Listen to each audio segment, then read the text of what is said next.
RSSകാരോട് എനിക്ക് പറയാനുള്ളത്, ഈ മുഖ്യമന്ത്രി സ്ഥാനത്ത് ഇരുന്ന് കഴിഞ്ഞതിന് ശേഷമുള്ള എൻ്റെ യാത്രയിൽ സ്വാഭാവികമായും മുഖ്യമന്ത്രിക്ക് സംരക്ഷണം കൊടുക്കാൻ ബാധ്യപ്പെട്ട പോലീസുകാരുണ്ട്.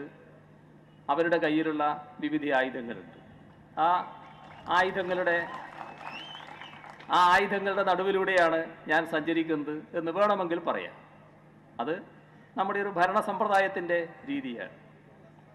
പക്ഷേ എനിക്ക് RSSകാരോടും എന്നെ വെല്ലുവിളിച്ചവരോടും പറയാനുള്ളത്, പിണറായി വിജയൻ എന്ന ഞാൻ ഒരു ദിവസം രാവിലെ പെട്ടെന്ന് മുഖ്യമന്ത്രി കസേരയിൽ ആകാശത്തുനിന്ന് പൊട്ടി വീണ് ഇരുന്നയാളല്ല.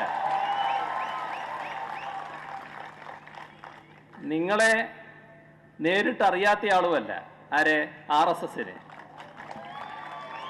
അതും നിങ്ങളെ കണ്ടുകൊണ്ടും അറിഞ്ഞുകൊണ്ടും തന്നെയാണ് എൻ്റെ ഇതേവരെയുള്ള രാഷ്ട്രീയ പ്രവർത്തനം നടന്നിട്ടുള്ളത്.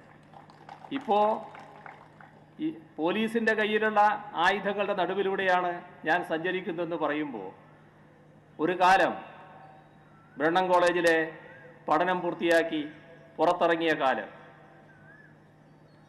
ആ കാലം ഈ പറയുന്ന RSSകാർക്ക് അറിയില്ലെങ്കിൽ പഴയ RSSകാരോട് ചോദിക്കണം.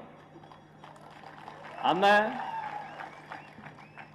നിങ്ങളുടെ കയ്യിലുള്ള ഊരിപ്പിടിച്ച കത്തിയും ഉയർത്തിപ്പിടിച്ച വടിവാളുകളുടെയും നടുക്കുകൂടെ തന്നെ ഞാൻ നടന്നു പോയിട്ടുണ്ട്.